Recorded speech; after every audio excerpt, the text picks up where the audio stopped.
Being a creator actually requires you to live your life. And what I mean by that, I think, is so often as YouTubers or creators, we set out to make the most viral video. I've been a YouTuber for over 10 years, and every day I was like, okay, what am I going to make that's going to be good for the algorithm? What am I going to make that's a good trend? And I literally became, I guess, what people call the social media guru on the internet that told people what to make that would get views. Like, obviously, I wasn't like scamming people and like selling them $1 million dream and like driving a Ferrari. But I was going on the internet saying, to be a creator, you have to make these types of videos and stuff.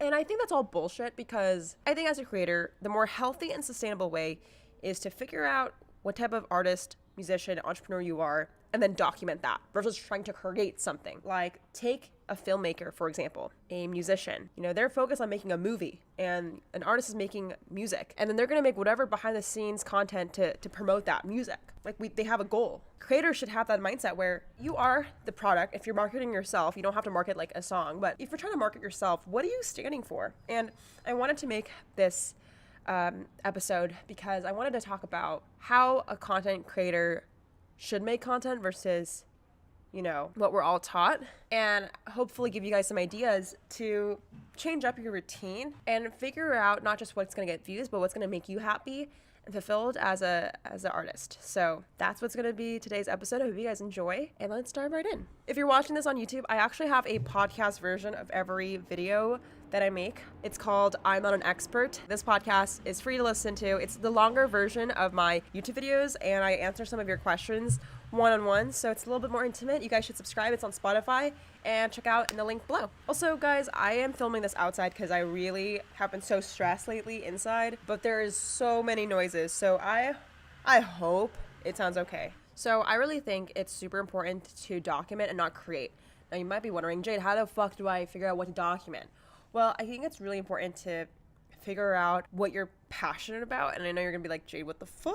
Like, that's so cringe. Like, figure out what you're passionate about. But no, honestly, I think you have to figure out what is something that is something you are obsessed with. Start there, and then try to get really good at it, and then document you getting good at that. Like, for example, I make videos on my YouTube channel about starting a company and launching a business because I'm passionate about entrepreneurship. I am talking about the process of it, and every week I go on and talk about what the fuck I'm up to. And I don't try to teach people. I don't try to, make content about entrepreneurship. I just make content about what I'm doing as an entrepreneur.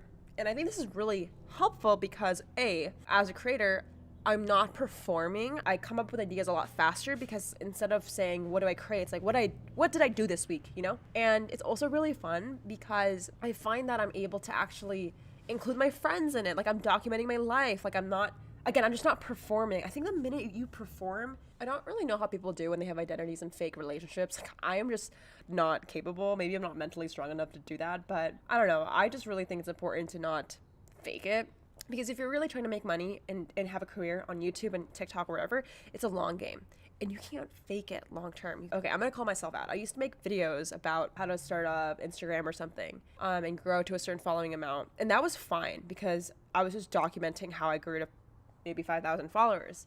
But there was a point where like I was talking about like getting 1 million fans or something, and I'm like, bitch, I don't even have 1 million fans. Like, why would I be even talking about it? And I'm not saying you can't teach something you don't know. Like, I literally have a podcast called I'm Not an Expert. What I'm just saying is it's not fun to do that. Like, it's not fun to create something and try to figure out what's popular, because what I was doing is I wasn't trying to, like, what I was really doing was not trying to, teach something I didn't know. It was like I just wanted to chase whatever got views.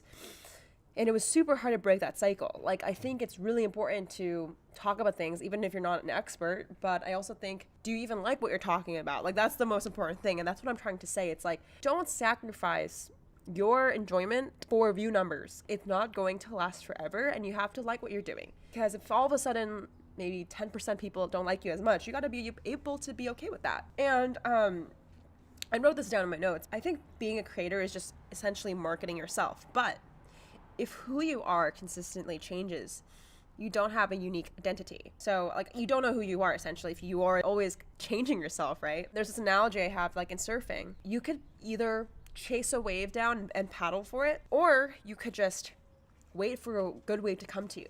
Like, I think that's the way we should look at content creation. We should not change ourselves, but just wait until the audience comes to us. Like, I'm averaging at this date, like 2K, 3K views per YouTube video. And I'm really happy with that, even though I've made so many more views in the past. I'm really happy with averaging at a lower amount because it doesn't matter to me. I'm making videos that are fun, and, YouTube is part of my career. Like, of course I care about money, but I don't care about money more than my mental health. So, I do make income in other ways, and we can talk about that. Like, I think a part of what I'm trying to say also is, like, I don't think as a creator you have to live your life to make content. Like, you have to figure out who you are. And I also think as a creator you should make money without YouTube. Like, you should be able to not be financially reliant on the internet liking you, because that's very, very hard to sustain, and it's very stressful. And I know for a lot of creators maybe watching this video, you're maybe not even monetized yet, or maybe you're like trying to quit your job to do YouTube. But I actually think it's super healthy to have another side hustle or a main gig and have YouTube as a side hustle so you can actually document it. I know this is really hard to say, because I think a lot of people really want to be self-employed and be your own boss. But I think at the end of the day, when you're self-employed and you're a creator or anything, it's all consuming. You don't have a break. You don't feel like you ever do enough work. And I guess what I'm trying to say is, like, sometimes if you're not strong enough to break that cycle, because I'm not, I know some people are, sometimes you have to find other ways to make money, so you don't put pressure on that activity. And in terms of making content, like going back to what I was talking about earlier, if you're not good at work-life separation, try not to make content. Try to figure out what you want to do today, and then just so happen to document it on YouTube. I am not trying to create something that's not me. I'm just trying to make whatever makes me happy, and then an audience can watch. So I know this is selfish. I know this advice is kind of strange. It's like, I think a lot of people put this mindset of like, make content that's helpful for the world. But if you're not making yourself happy, why would you be wanting to live in this world, right? That sounds kind of morbid. I guess what I'm trying to say is, when you're taking care of yourself first, when you're happy and thriving and you enjoy your content, other people will also enjoy it because people have shared interests. And start there, because then we can actually start to make meaningful content. I know for me, I have a startup called NFT Treehouse where we're planting trees with creators minted as NFTs.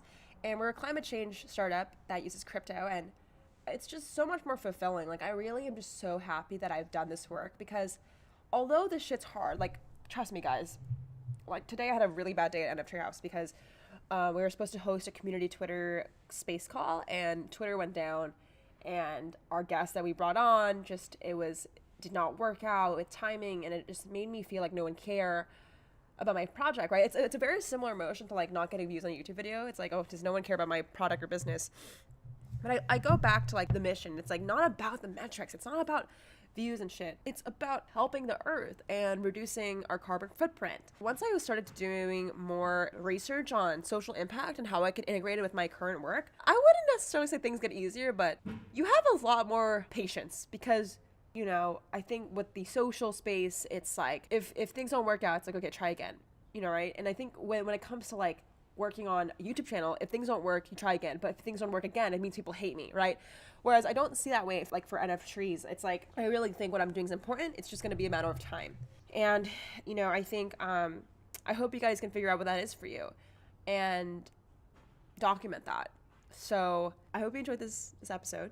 I'm going to do some questions that I got from social on the podcast, so you guys can listen to that. And if you're a creator right now watching this video and you want to do something in environmental or purpose-driven work, and you're interested about NFT Treehouse, we're actually launching our creator partnerships pretty soon on next week.